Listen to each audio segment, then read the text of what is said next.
Hello everyone, welcome to my YouTube channel Vindhya education में मैं आप सभी का स्वागत करती हूँ। आज हम लोग जानेंगे भारत के राष्ट्रपति के बारे में। तो सबसे पहले हम जानेंगे कि राष्ट्रपति के पास कौन कौन सी शक्तियाँ होती है, उनका निर्वाचन कैसे होता है और वो कैसे अपने शक्तियों का इस्तेमाल प्रत्यक्ष और अप्रत्यक्ष रूप से करते हैं। तो चलिए सबसे पहले जानते हैं हम भारत के राष्ट्रपति के बारे में। भारत के जो राष्ट्रपति होते हैं वे भारत के प्रथम नागरिक होते हैं। यानी राष्ट्रपति देश के क्या होते हैं, ये प्रथम नागरिक होते हैं। और यह राष्ट्र का एक तरह से अध्यक्ष होते हैं, यानी इनको हम राष्ट्राध्यक्ष भी कह सकते हैं। तो ये प्रथम नागरिक भी होते हैं और हमारे राष्ट्र का यानी देश का एक तरह से नेतृत्वकर्ता के रूप में ये होते हैं। संविधान में संघ की कार्यपालिका शक्तियाँ राष्ट्रपति के पास होती है। यानी जैसे शक्तियों का विभाजन 3 भागों में होता है, एक विधायिका, कार्यपालिका और न्यायपालिका। विधायिका जैसे जहाँ नियम कानून बनता है उसको हम विधायिका कहते हैं, और कार्यपालिका उस नियम और कानून को लागू करवाने के लिए जो संस्थाएं होती है या फिर जो व्यक्ति उससे संबंधित होता है उसको हम लोग कार्यपालिका कहते हैं। न्यायपालिका जैसे सुप्रीम कोर्ट, उसको हम लोग उच्चतम न्यायालय भी बोलते हैं, या फिर हाई कोर्ट, ये सारी चीज़ें न्यायपालिका में आती हैं। तो ये जो कार्यपालिका शक्तियाँ है इसके प्रमुख कौन होते हैं, राष्ट्रपति। राष्ट्रपति के पास वो सारी शक्तियाँ होती है जो कार्यपालिका में निहित है। लेकिन राष्ट्रपति के पास जो शक्तियाँ होती है वो औपचारिक रूप से होती है। वो किस रूप में होती है, औपचारिक रूप से होती है। यानी ये इन शक्तियों का प्रयोग उसी स्थिति में कर सकते हैं जब प्रधानमंत्री या मंत्रिपरिषद से वो सलाह लें। तो एक तरह से वास्तविक शक्तियाँ जो होती है वे प्रधानमंत्री के पास होती है, और प्रधानमंत्री की जो मंत्रिपरिषद रहे तो कार्यपालिका की शक्तियाँ औपचारिक रूप से राष्ट्रपति के पास होती हैं। उसके बाद हम देखते हैं कि भारतीय जो संविधान है उसमें अनुच्छेद 52 से लेकर 61 तक लगातार राष्ट्रपति से संबंधित क्या है, अनुच्छेद हैं। उसके बाद हम देखते हैं कि अनुच्छेद 72 में भी राष्ट्रपति से संबंधित क्षमादान की शक्तियाँ होती है, यानी उनके पास क्या होती है, न्यायिक शक्तियाँ भी होती है। तो कहा गया है कि संविधान के अनुच्छेद 52 में राष्ट्रपति के पद का प्रावधान किया गया है। यानी उसमें अनुच्छेद 52 में क्या कहा गया है कि भारत का एक क्या होगा, राष्ट्रपति होगा, यानी उनके पद की बात कही गई है। वहीं हम लोग देखें कि अनुच्छेद 53 में राष्ट्रपति क्या होता है, राष्ट्रपति अपने कार्यपालिका संबंधी समस्त शक्तियों का प्रयोग स्वयं अथवा अपने अधीनस्थ अधिकारियों द्वारा करा सकता है। अनुच्छेद 54 में राष्ट्रपति के निर्वाचन से संबंधित प्रावधान किया गया है।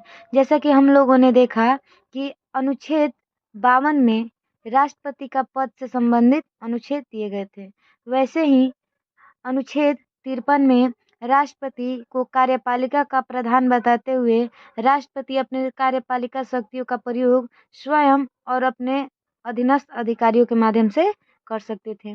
वहीं हम अनुच्छेद 54 में देख रहे हैं कि इसमें राष्ट्रपति के निर्वाचन संबंधित बातों को बताया गया है। जैसे कहा जा रहा है कि राष्ट्रपति का निर्वाचन यानी चुनाव एक निर्वाचन मंडल के सदस्यों द्वारा किया जाता है। यानी इनका चुनाव करवाने के लिए एक निर्वाचन मंडल के सदस्य उसमें सहयोग करते हैं। जनता प्रत्यक्ष रूप से राष्ट्रपति के निर्वाचन में भागीदार नहीं होती है।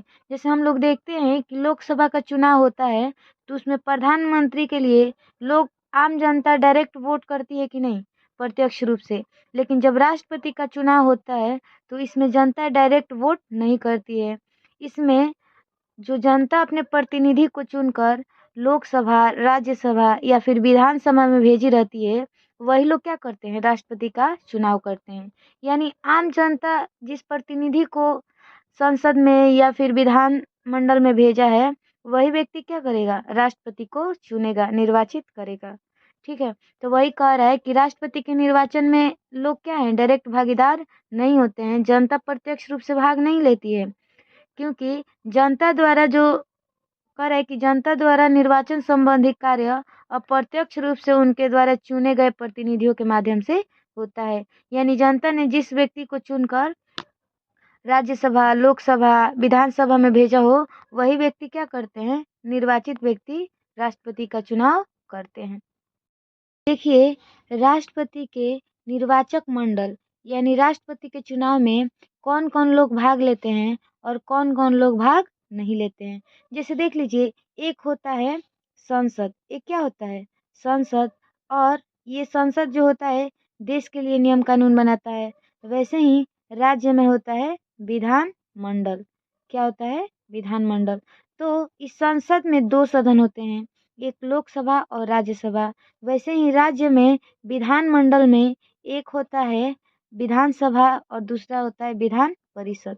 तो अब देखिए, कह रहा है कि जो ये संसद है, संसद के दोनों सदनों के निर्वाचित सदस्य इसमें भाग लेते हैं। यानी राष्ट्रपति के निर्वाचक मंडल में जो लोग शामिल होते हैं, तो संसद के दोनों सदन यानी लोकसभा और राज्यसभा के निर्वाचित सदस्य इसमें क्या ले सकते हैं, भाग ले सकते हैं। अब कह रहा है, जैसे निर्वाचित सदस्य यानी जिनका चुनाव हुआ है वही राष्ट्रपति के चुनाव में भाग लेंगे, मनोनीत सदस्य इसमें भाग नहीं लेंगे। मनोनीत सदस्य जैसे राज्यसभा में 12 मनोनीत सदस्य होते हैं, लोकसभा में 2 मनोनीत सदस्य पहले होते थे, अब वो प्रावधान खत्म कर दिया गया है। यानी कहने का मतलब कि संसद से कोई भी व्यक्ति मनोनीत अगर कोई व्यक्ति है तो वो राष्ट्रपति के चुनाव में भाग नहीं ले सकता है। वहीं कह रहा है कि राज्य की विधानसभाओं के निर्वाचित सदस्य, जैसे संसद में 2 सदन होते हैं, लोकसभा और राज्यसभा, वैसे ही राज्य में विधानमंडल में भी 2 सदन होते हैं, एक विधानसभा और दूसरा विधान परिषद। तो राज्य की 2 विधानसभा के निर्वाचित सदस्य हैं, केवल वही भाग ले सकते हैं, न कि विधान परिषद के सदस्य। और जो राज्य की विधानसभा है उनके केवल निर्वाचित सदस्य, जैसे पहले विधानसभा में एक एंग्लो इंडियन मनोनीत किए जाते थे, जो कि अब मनोनीत नहीं होते हैं, क्योंकि एंग्लो इंडियन का प्रावधान क्या कर दिया गया है, खत्म कर दिया गया है। अब कह रहे इसमें केंद्र शासित प्रदेश में जहाँ जहाँ विधानसभा है वहाँ के भी निर्वाचित सदस्य क्या कर सकते हैं, इसमें भाग ले सकते हैं। जैसे केंद्र शासित प्रदेश में देखें हम तो दिल्ली और पुदुचेरी में यहाँ पर विधानसभा है, तो यहाँ के निर्वाचित सदस्य भाग ले सकते हैं। यानी हमें ओवरऑल इतना याद रखना है कि इसमें कौन कौन लोग शामिल हो रहे हैं। संसद के दोनों सदन यानी लोकसभा और राज्यसभा, दोनों सदन के निर्वाचित सदस्य इसमें भाग लेंगे। दूसरा देखिए, राज्य की जो विधानसभा है, जैसे राज्य में होगा एक विधानमंडल में 2 सदन होंगे, एक विधानसभा और एक विधान परिषद। तो उसमें केवल विधानसभा ही राष्ट्रपति के चुनाव में भाग लेती है। विधान परिषद क्यों नहीं लेती है, क्योंकि अभी केवल 6 ही राज्यों में विधान परिषद है। अगर उन 6 राज्यों को अगर विधान परिषद की अनुमति दिया गया इसमें भाग लेने का, तो केवल 6 राज्य ही ना भाग ले सकेंगे, इसलिए अभी विधान परिषद के सदस्यों को अनुमति नहीं दिया गया है। तो केवल राज्य से विधानसभा के जो निर्वाचित सदस्य होते हैं, मतलब जिनको जनता ने चुन कर भेजा है, वही इसमें भाग लेते हैं। और केंद्र शासित प्रदेश, हम लोग जानते हैं कि 8 केंद्र शासित प्रदेश है, जिसमें दिल्ली और पुदुचेरी में ही क्या है, विधानसभा की सीटें हैं, इसलिए वहाँ से निर्वाचित सदस्य राष्ट्रपति के चुनाव में भाग लेते हैं। अब देखिए कौन लोग भाग नहीं लेते हैं। हमने तो ये देख लिया कि संसद के दोनों सदनों के निर्वाचित सदस्य भाग लेते हैं। अब देखिए कौन कौन लोग भाग नहीं लेते हैं। कह रहा है कि संसद के दोनों सदनों यानी लोकसभा और राज्यसभा, इन दोनों सदनों के मनोनीत सदस्य इसमें भाग नहीं लेंगे। हमने पढ़ा था ना कि कौन से सदस्य भाग ले रहे हैं, निर्वाचित यानी जिनका चुनाव हुआ है, मनोनीत यानी राष्ट्रपति उनको बिना निर्वाचन के उनको अपने मन से मनोनीत कर देते हैं। और कह रहा है देखिए इसमें कौन लोग भाग नहीं लेते हैं, जैसे राज्य के विधानसभाओं के मनोनीत सदस्य। राज्य के अगर विधानसभा के कोई निर्वाचित सदस्य रहेगा तो राष्ट्रपति के चुनाव में भाग लेगा, लेकिन अगर वो मनोनीत सदस्य रहेगा तो वो भाग नहीं लेगा, चाहे वो संसद के हो चाहे वो राज्य विधानमंडल के हो, मनोनीत सदस्य इसमें भाग नहीं ले सकता है। अब देखिए कह रहा है कि राज्य विधान परिषदों के निर्वाचित एवं मनोनीत सदस्य इसमें भाग नहीं लेते हैं। विधान परिषद में अगर कोई व्यक्ति चाहे वो निर्वाचित हो चाहे वो मनोनीत हो, विधान परिषद के किसी भी सदस्य को राष्ट्रपति के चुनाव में भाग लेने की अनुमति नहीं होती है। अब कह रहा है दिल्ली एवं पुदुचेरी में विधानसभा है, तो यहाँ के भी मनोनीत सदस्य इसमें भाग नहीं ले सकते हैं। हमने पढ़ा था ना कि दिल्ली एवं पुदुचेरी के विधानसभा के जो निर्वाचित सदस्य वो भाग लेंगे, लेकिन जहाँ आ गया मनोनीत सदस्य वो भाग नहीं लेंगे। और किसी भी सभा के विघटन की स्थिति में उस सभा के सदस्य इसमें क्या कर सकते हैं, भाग नहीं ले सकते हैं। तो हमने देखा कि राष्ट्रपति का चुनाव किस आर्टिकल में है, तो 53 आर्टिकल में है। उसके बाद हमने देखा था, सॉरी 54 आर्टिकल में है। उसके बाद हमने देखा था कि ये जो निर्वाचक मंडल में कौन कौन लोग भाग लेते हैं, कौन कौन लोग भाग नहीं लेते हैं। अच्छा, ये जो राष्ट्रपति का चुनाव रीति है, यहाँ पर देखिए अब हम देखेंगे कि जो राष्ट्रपति का चुनाव हमने देखा था कि कौन कौन लोग इसमें भाग ले रहे हैं, कैसे एक विधायक के मत का मूल्य क्या है, एक सांसद का मत का मूल्य क्या है।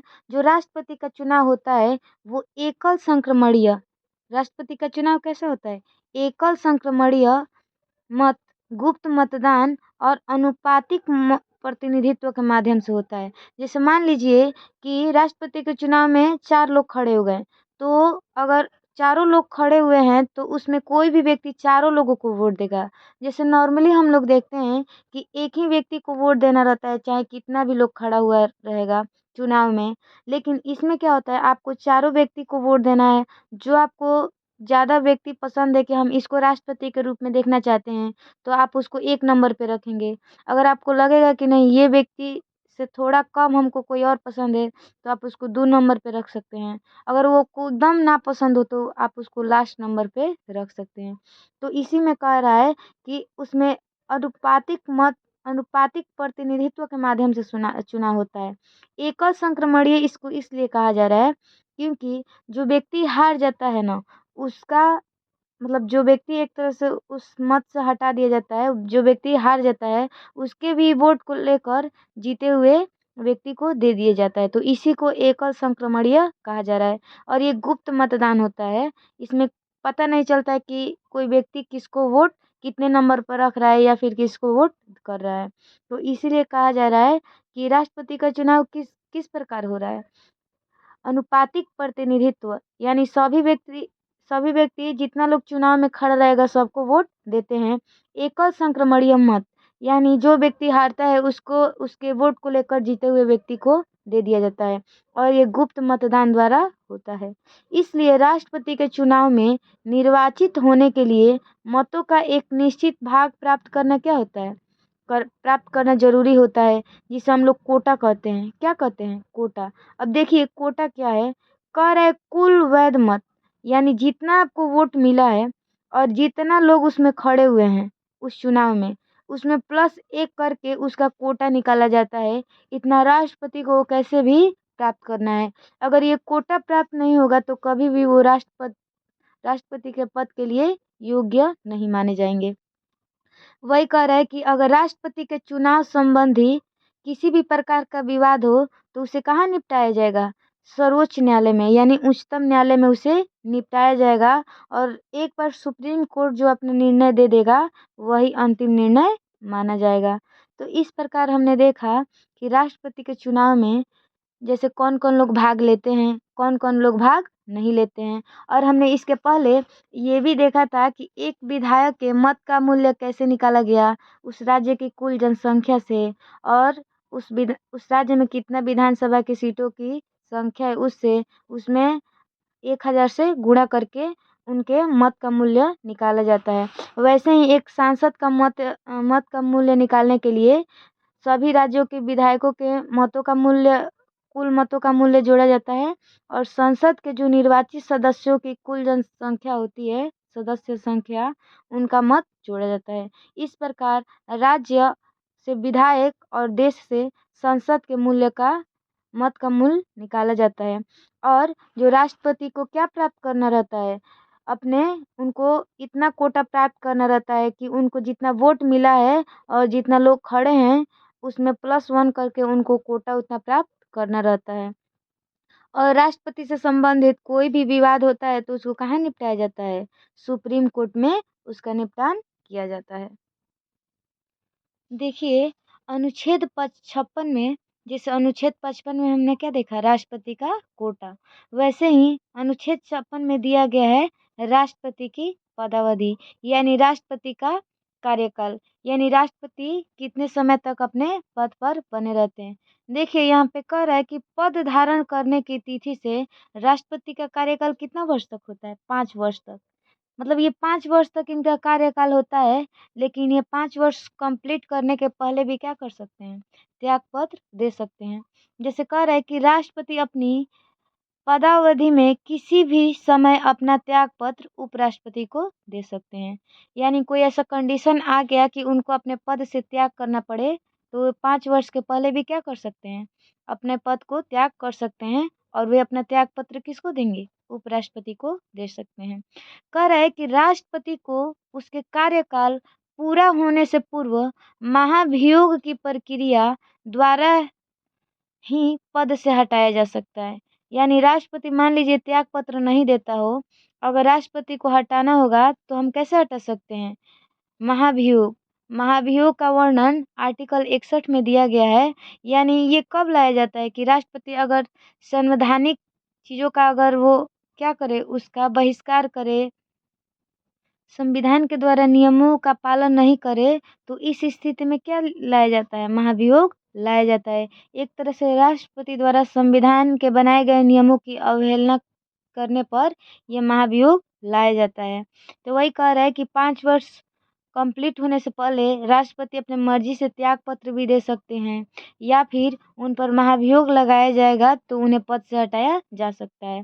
कह रहा है कि राष्ट्रपति का पद रिक्त होने की स्थिति में तब तक वह अपना उत्तरदायित्व निभाएंगे जब तक कि उसका उत्तराधिकारी राष्ट्रपति का पद ग्रहण न कर ले। कह रहे कि 5 वर्ष के कार्यकाल के उपरांत भी, मान लीजिए कि राष्ट्रपति ने अपना 5 वर्ष का कार्यकाल क्या कर लिया, कंप्लीट कर लिया, लेकिन पता चले कि अभी चुनाव कंप्लीट हुआ ही नहीं, कोई अभी राष्ट्रपति बना ही नहीं, तब तक वे अपने पद से छोड़ नहीं सकते, अपने पद को छोड़ नहीं सकते हैं। वही बात कर रहे हैं कि जब तक अगला राष्ट्रपति निर्वाचित नहीं हो जाए, तब तक वो क्या कर सकते हैं, वे पद नहीं छोड़ सकते हैं। यानी उनका 5 वर्ष कंप्लीट हो गया है, जब तक नया राष्ट्रपति का चुनाव नहीं हो जाता है, पुराने राष्ट्रपति का पद खाली नहीं किया जा सकता है। अब कह रहा है आर्टिकल 57 में, अनुच्छेद 57 में पुनर्निर्वाचन के लिए पात्रता। यानी मान लीजिए कि एक राष्ट्रपति का कार्यकाल खत्म हो गया, अगर ऐसा कंडीशन आया कि फिर से हमें राष्ट्रपति चुनाव कराना है, अगर उस व्यक्ति को दोबारा निर्वाचित करना पड़ जाए तो उसको किया जा सकता है। तो एक ही व्यक्ति अगर दोबारा राष्ट्रपति बनना चाहे तो बन सकता है। भारत के संविधान में ये प्रावधान है कि किसी भी व्यक्ति को मतलब कितना ही बार राष्ट्रपति बनाया जा सकता है, उसमें कुछ लिमिटेशन नहीं दिया गया है। लेकिन भारत में अभी केवल डॉक्टर राजेंद्र प्रसाद ही 2 बार राष्ट्रपति बने हैं। तो देखिए पुनर्निर्वाचन यानी दोबारा निर्वाचन के लिए ये कहा गया है अनुच्छेद 57 में। इसमें कह रहा है कि भारत के राष्ट्रपति एक से अधिक बार निर्वाचित हो सकते हैं। मैंने क्या कहा, इनमें कोई कंडीशन नहीं है कि कोई व्यक्ति एक ही बार राष्ट्रपति बने, वो कई बार भी क्या हो सकते हैं, राष्ट्रपति के पद पर निर्वाचित हो सकते हैं। क्योंकि संविधान में ऐसा कोई उपबंध नहीं है जो राष्ट्रपति के पुनः निर्वाचन पर क्या लगाए, प्रश्न चिन्ह लगाए। यानी संविधान में ऐसी कोई बात नहीं की गई है कि एक व्यक्ति 2 बार है या फिर उससे ज़्यादा बार राष्ट्रपति नहीं बन सकता है। अब देखिए यहाँ पे कह रहा है कि अमेरिका का राष्ट्रपति 2 बार से अधिक निर्वाचित नहीं हो सकता है। राष्ट्रपति के चुनाव की अधिसूचना चुनाव आयोग जारी करता है। अमेरिका में क्या है, किसी भी व्यक्ति को 2 बार से ज़्यादा राष्ट्रपति नहीं बनाया जा सकता है, लेकिन भारत में ऐसा कोई लिमिटेशन नहीं है। अब यहाँ पर देखिए राष्ट्रपति के लिए कई अहर्ताएं, शपथ एवं शर्तें हैं। यानी कहने का मतलब कि अगर आपको राष्ट्रपति बनना है तो आपके लिए क्या क्या योग्यताएं होनी चाहिए। तो यहाँ शर्तें की बात की गई है। तो ये अहर्ताएं यानी योग्यता आपके पास होनी चाहिए कि आप राष्ट्रपति के पद के लिए क्या हो, सक्षम हो। तो ये राष्ट्रपति की योग्यता की बात किस में कही गई है, आर्टिकल 58 में। यानी आप राष्ट्रपति कब बन सकते हैं, जब ये सारी चीज़ें के लिए आप सक्षम हो। जिससे कहा गया है कि कोई व्यक्ति राष्ट्रपति तभी निर्वाचित होगा जब वो क्या हो, भारत का नागरिक हो। यानी वो भारत का राष्ट्रपति कब बन सकता है वो व्यक्ति, जब वो भारत का क्या हो, नागरिक हो। इसमें दूसरी शर्तें हैं यानी योग्यता है, 35 वर्ष की आयु जो व्यक्ति पूर्ण कर लिया हो वो राष्ट्रपति के लिए क्या है, वो सक्षम है। यानी वो भारत का नागरिक हो, 35 वर्ष की आयु पूर्ण कर चुका हो। कह रहे कि लोकसभा का सदस्य निर्वाचित होने की योग्यता रखता हो। यानी ऐसा नहीं है कि कोई व्यक्ति भारत का नागरिक है और 35 वर्ष आयु है तो वो राष्ट्रपति बन जाएगा। उसके लिए क्या होना चाहिए कि वे जैसे सदन के जैसे संसद के 2 सदन होते हैं, लोकसभा और राज्यसभा, तो उस व्यक्ति को लोकसभा के सदस्य निर्वाचित होने की क्या रखता हो, योग्यता रखता हो, तभी वे राष्ट्रपति के लिए योग्य माना जाता है।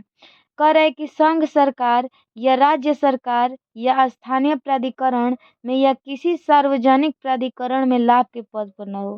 कहने का मतलब कि वो सरकारी चीज़ों में क्या हो, किसी लाभ के पद पर नहीं हो, तभी वो राष्ट्रपति के चुनाव के लिए क्या हो सकता है, एलिजिबल है। अब देखिए क्या कह रहा है कि राष्ट्रपति के चुनाव के नामांकन के लिए बे उम्म कह रहा है कि राष्ट्रपति के चुनाव के नामांकन के लिए उम्मीदवारों के लिए कम से कम 50 प्रस्तावक एवं 50 अनुमोदक होने चाहिए, अन्यथा वह अपनी उम्मीदवारी क्या कर देगा, खो देगा। अब बताइए राष्ट्रपति के चुनाव में कोई व्यक्ति 35 वर्ष का हो और भारत का नागरिक हो तो वो राष्ट्रपति के चुनाव में खड़ा नहीं हो पाएगा। क्यों नहीं हो पाएगा? क्योंकि उसको केवल नामांकन के लिए क्या चाहिए, 50 गो प्रस्तावक और 50 गो अनुमोदक। और ये लोग कहाँ से आएंगे, जो लोकसभा या फिर राज्यसभा के सदस्य होंगे, यही 50 प्रस्तावक और 50 अनुमोदक होंगे। और जो ये व्यक्ति 50 लोग वो होंगे जो नाम लाएंगे कि इस व्यक्ति को राष्ट्रपति के लिए खड़ा होना है, या फिर 50 लोग वो होंगे जो इस पर सहमति देंगे कि हाँ इस व्यक्ति को राष्ट्रपति के चुनाव के लिए खड़ा किया जा सकता है। तो वो साधारण इंसान के लिए एकदम इम्पॉसिबल है कि वे उसको 50 प्रस्तावक का 50 अनुमोदक ऐसे ही मिल जाए। ठीक है, तो वही कह रहा है कि राष्ट्रपति के चुनाव के लिए केवल नामांकन के लिए क्या जरूरी है कि कम से कम 50 प्रस्तावक और 50 अनुमोदक हों, तभी वे क्या करेगा, वो चुनाव के लिए नामांकन करा सकता है। कह रहा है कि प्रत्येक उम्मीदवार यानी जो चुनाव में खड़ा हो रहा है, भारतीय रिजर्व बैंक या सरकारी खजाने में 15,000 जमानत राशि के रूप में जमा करेगा। यानी जो व्यक्ति राष्ट्रपति के चुनाव के लिए खड़ा हो रहा है उसको 15,000 रुपया क्या करना पड़ता है, जमानत राशि के रूप में भारतीय रिजर्व बैंक में जमा करना होता है। यदि उम्मीदवार कुल डाले गए मतों का 1/6 भाग मत प्राप्त नहीं करता है तो उसकी जमानत राशि क्या कर ली जाती है, जब्त कर ली जाती है। यानी जितना वोट पड़ा है राष्ट्रपति के चुनाव में, उस हिस्से में से मान लीजिए कि 600 वोट, फॉर एग्जांपल 600 वोट है, मान लीजिए 6 लाख वोट है, ठीक है। 6 लाख अगर हम वोट मान लेते हैं तो उस व्यक्ति को कम से कम 1 लाख मत मिलना चाहिए। अगर उसको 1 लाख मत प्राप्त नहीं हुआ, राष्ट्रपति के चुनाव में वो खड़ा हुआ है, तो वो 15,000 रुपया जो जमा किया रहेगा जमानत राशि के रूप में, वो उसको लौटाई नहीं जाएगी। वैसे जो राष्ट्रपति का चुनाव जीत जाता है या फिर 1/6 भाग अगर उसको मत मिल जाता है तो ये 15,000 रुपया लौटा दिया जाता है। लेकिन वो इतना भी प्राप्त नहीं करेगा तो उसकी राशि क्या कर ली जाती है, जब्त कर ली जाती है। तो चलिए जो राष्ट्रपति के होने के लिए क्या-क्या शर्तें हैं वो भी हम लोग देखेंगे। राष्ट्रपति से जो शपथ है वो भी हम लोग देखेंगे और राष्ट्रपति पर कैसे महाभियोग लगाया जाता है, उन सारी चीज़ों को भी हम लोग नेक्स्ट वीडियो में देखेंगे। तब तक के लिए आप इसको 1-2 बार देखिए, अच्छे से रिवीजन कीजिए और समझने का प्रयास कीजिएगा। कोई दिक्कत होगा तो इसको आप लोग 1-2 बार रिवीजन ज़रूर कीजिएगा, समझ में आ जाएगा। तो हम लोग राष्ट्रपति के शर्तों से संबंधित चीज़ें आर्टिकल 59 से नेक्स्ट वीडियो में हम लोग देखेंगे। तब तक के लिए धन्यवाद।